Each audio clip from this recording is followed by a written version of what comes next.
Every iPhone, every Tesla, every AI model runs on one thing: silicon chips. They're the new oil, and whoever controls them controls AI. That makes semiconductors the most important battleground of our time. What is a chip, and just how did these tiny pieces of silicon end up at the center of global politics? Let's start at the beginning. In 1947, the first transistor was invented. Wire enough of them together and you get a computer. By the 1970s and 80s, Intel was putting thousands, then millions of transistors onto a single chip, powering the first personal computers.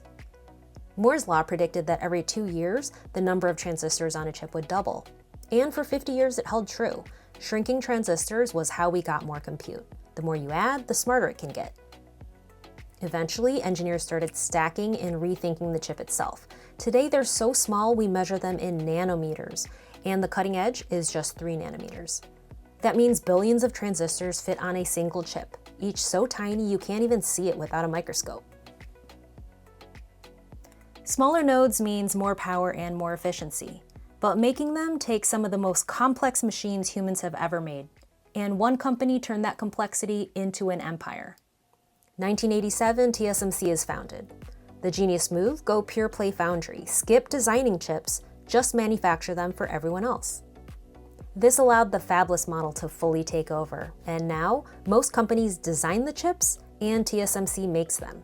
Taiwan becomes the world's chip factory. Nvidia repurposed the chips they once sold for video games to crunch the math behind AI and become the default for deep learning. The pandemic slammed supply chains. Suddenly, you can't buy a new car or even a Raspberry Pi. The world loses hundreds of billions in revenue. And we see just how dependent the economy is on chips. ChatGPT launches, the AI boom explodes. Chips stop being just parts inside your PC, they become the new oil of the global economy. And today, one island makes almost all of the world's leading-edge chips. One company dominates AI hardware, and governments everywhere are panicking about it. Today, TSMC makes over 90% of the world's leading-edge chips. These are the kind that go in your iPhone and the GPUs that train models like ChatGPT. And most of that comes from a tight cluster of factories in Taiwan. That's incredible concentration and incredible risk. Fabs are insanely thirsty. They drink millions of gallons of water every day. During droughts, TSMC has had trucks hauling in water to keep running. And the island is one of the most seismically active regions, sitting on over 30 active fault lines. TSMC fabs are built like fortresses, but even still, in 1999, a major earthquake knocked them offline for weeks. After China's civil war in 1949, the nationalists fled to Taiwan. Beijing has vowed ever since that the island would one day be theirs again. An invasion or blockade could cut off the world's chip supply almost overnight, devastating the world's economy. While tempting to control, Taiwan's indispensable fabs act as a silicon shield.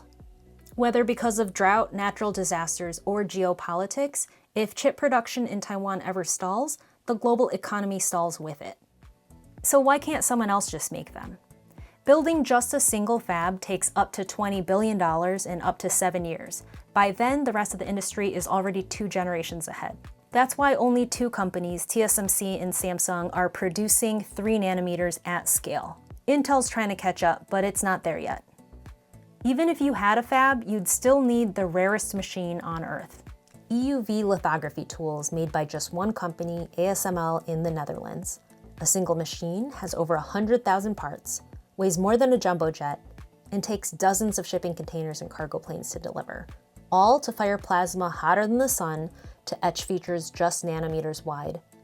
And under US pressure, ASML is not allowed to sell them to China. Fabs are only one front in the chip war. The other battle is corporate, and right now, Nvidia owns AI.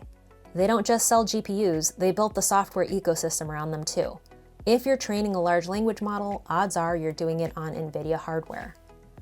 There's so much money tied up in Nvidia that even a small wobble in its stock price can impact the global markets. Financial markets, equities, debt, real estate, even your energy bill if you live near a data center. But that dominance might not last forever. US regulators are probing Nvidia's bundling, open source software is chipping away at CUDA's lock-in, and rivals, AMD, Intel, even scrappy startups are shipping their own AI-focused chips. And big tech is designing custom silicon too. Specialization like this could bring costs down and chip away at Nvidia's monopoly. And beneath all of this sits the chip architecture itself.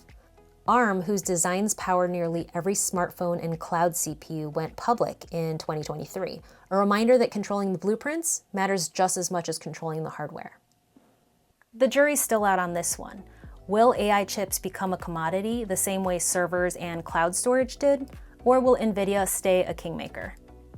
And then there's the government front, where chips are treated like national security assets. In 2022, the US passed the CHIPS Act, $52 billion in subsidies to bring fabs back home.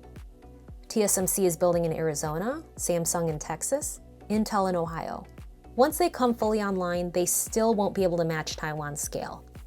Meanwhile, China's racing to close that gap. They still rely on chips from Taiwan and South Korea, both US allies. But SMIC has managed to make 7-nanometer chips for Huawei, a surprising breakthrough that proved China could still innovate under sanctions. And it's already pushing towards 5 nanometers. But without EUV lithography, those chips are costly and hard to mass produce. China can build them, just not at the scale or cost of TSMC. And Huawei is also designing its own AI processors, trying to wean off their dependence on Nvidia. The chip war is here. It's economics, it's technology, and it's geopolitics. Whoever controls the next node of silicon controls the future. So where does that leave us?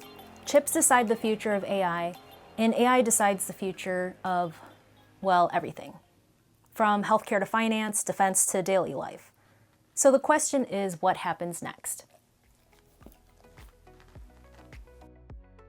One path is a monopoly, or a concentrated handful of companies, and one island holding the keys to the future. Innovation races ahead, but the whole thing is built on a fragile foundation. One earthquake, one invasion, one monopolistic decision, and the house of cards comes falling down. We're already at a near monopoly when it comes to the most advanced chips, the leading edge nodes. And then there's a silicon divide. The supply chain for the semiconductor industry is splitting in two, China versus the West, with Taiwan, South Korea, Japan, and the Netherlands as critical players aligned with the US. Different standards, different internets, different AI economies. We'd see innovation slowed by siloing and walls. China's not even playing in the same league when it comes to leading-edge nodes, but there's no question that they're gonna catch up one day soon. We already have a clear divide in the ecosystem between China and everyone else. Instead of one global AI boom, we live in parallel worlds divided by silicon borders. And the last possibility is silicon everywhere. New fabs and open source software drive costs down and break up those monopolies.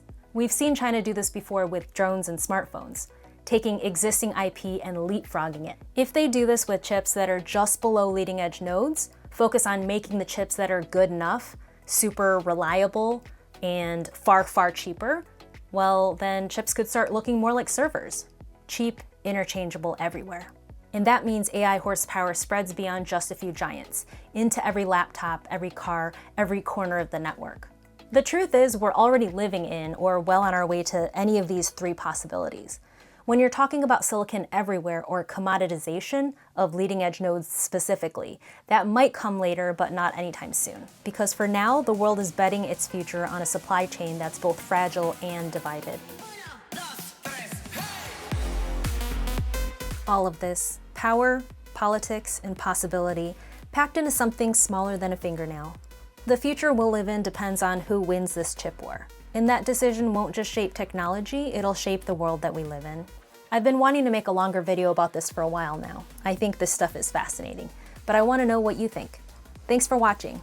Bye.